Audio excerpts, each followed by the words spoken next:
Good morning, everyone. Welcome to Just English classes. In last class, we discussed about verb. Okay, and today we will discuss about some important facts about verbs. Let's begin, friends.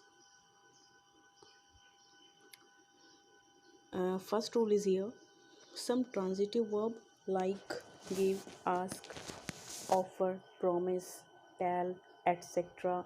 takes two objects, first indirect and second direct objects. देखिए कुछ हमारे जो verbs होती हैं जैसे कि give हो गया, आस्क हो गया, ऑफर, प्रॉमिस, टेल, ये सारी क्या करती हैं, ये दो ऑब्जेक्ट लेती हैं एक साथ।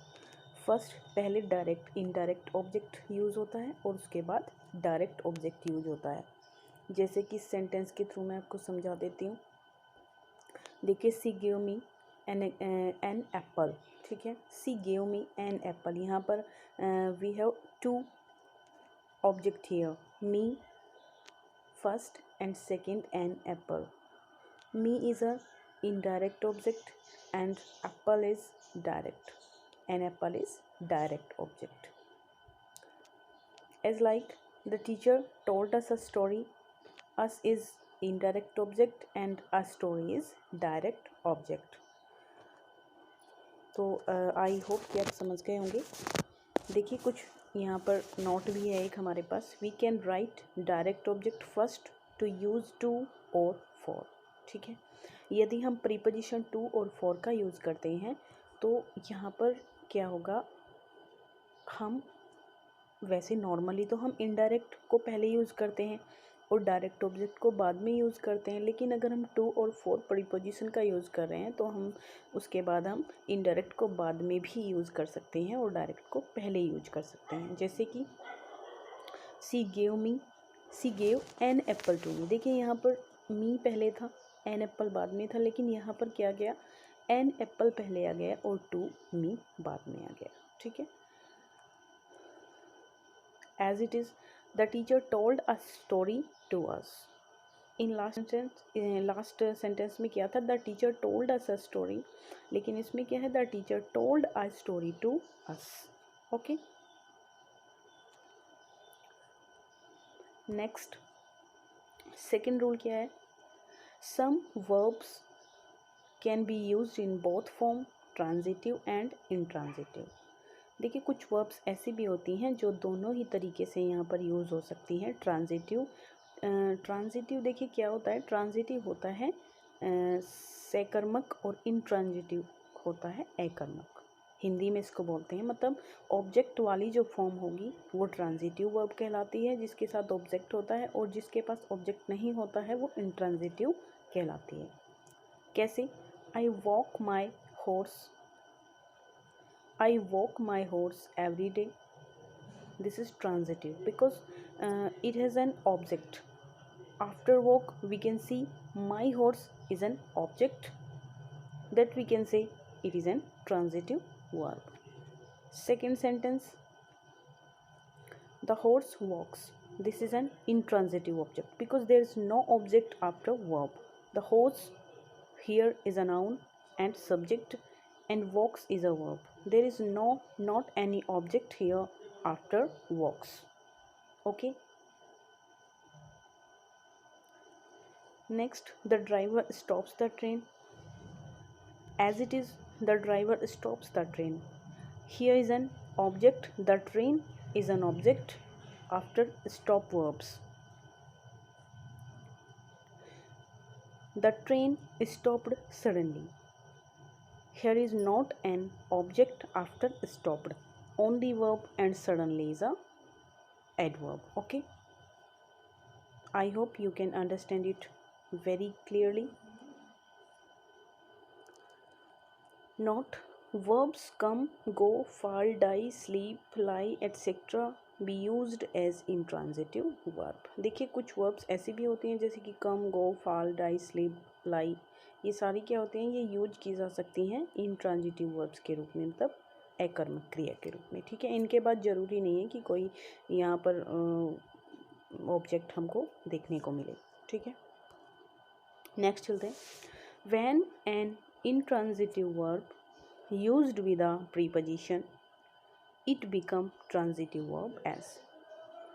देखिए ये क्या कहना चाहता है कि व्हेन एन intransitive verb, जब कोई अकर्मक क्रिया यूज्ड की जाती है विद अ प्रीपोजिशन, किसी प्रीपोजिशन के साथ, तो इट बिकम ट्रांजिटिव वर्ब, तो ये ट्रांजिटिव वर्ब बन जाते हैं। भले ही ये इंट्रांजिटिव वर्ब हो, लेकिन जब हम इसको यूज़ करते हैं किसी भी प्रीपोजिशन के साथ तो ये ट्रांजिटिव वर्ब बन जाती है। जैसे कि no one relies on my word, no one relies on my word, तो यहाँ पर ऑन रिलाइज के साथ यूज़ हो रहा है, no one relies on my word. If we can say here no one relies my word, this is an transitive verb, okay. लेकिन intransitive verb relies on my word, it is an transitive word, okay। I carried out his orders, out is here a preposition, तो I carried out his orders, okay। not भी है, sometimes preposition is used before verb as, कभी कभी क्या होता है preposition verb से पहले भी यूज हो जाती है। यहाँ पर तो बाद में हो रही है लेकिन पहले भी यूज हो जाती है। जैसे कि Akbar overcome the enemy, okay. Overcome, over यहाँ पर पहले हो रहा है यूज़, केम बाद में हो रहा है। ऐसे ही bravely with stood the attack. In this sentence with is used before stood, stood is a verb and with is a preposition, okay. Thanks. चलिए नेक्स्ट स्लाइड है। देखिए एक कॉग्निट ऑब्जेक्ट होता है हमारे पास, कॉग्निट ऑब्जेक्ट कहते हैं हम इसको। An object similar in meaning to the verb is called a cognate object. देखिए कभी कभी हमारे पास एक ही सेंटेंस में सेम मीनिंग के दो वर्ड्स मिलते हैं, एक ऑब्जेक्ट होता है और एक वर्ब होती है। जैसे कि he died a glorious death, died means died मरना हो गया, and death means is also मृत्यु हो गई। तो there is same meaning of verb and an object. Next, he has fought a good fight, तो यहाँ पर क्या है, fought and fight both are same meaning, okay. Fought is a verb and fight is an object, but there is a not sometimes an object used after transitive verb same as meaning of itself। कभी कभी क्या होता है एक object use हो जाता है transitive verb की तरह, तो यही हमारा कॉग्निट ऑब्जेक्ट कहलाता है।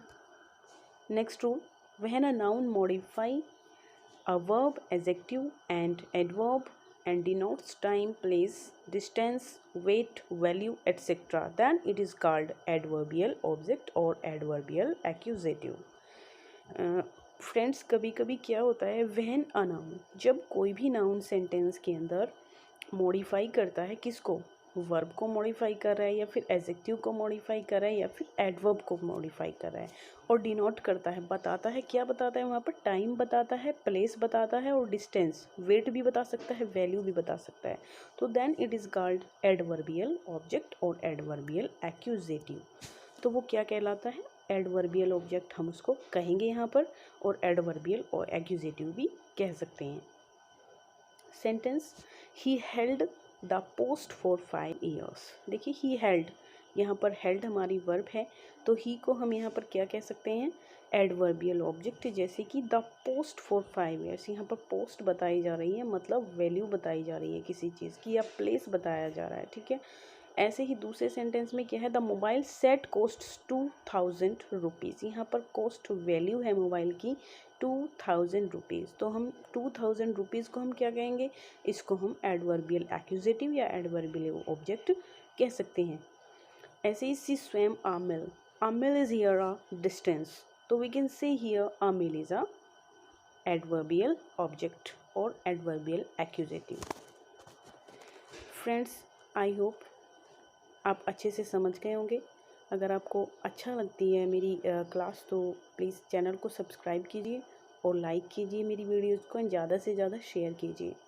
I need your support. मैं कोशिश करूँगी कि मैं अच्छे से अच्छे कंटेंट आपके लिए लेकर आती रहूँ। जो भी आप पढ़ना चाहते हैं आप प्लीज़ मुझे बताते रहिए, मैं वो सब आपको लेके आती रहूँगी classes. Thank you friends, thank you so much.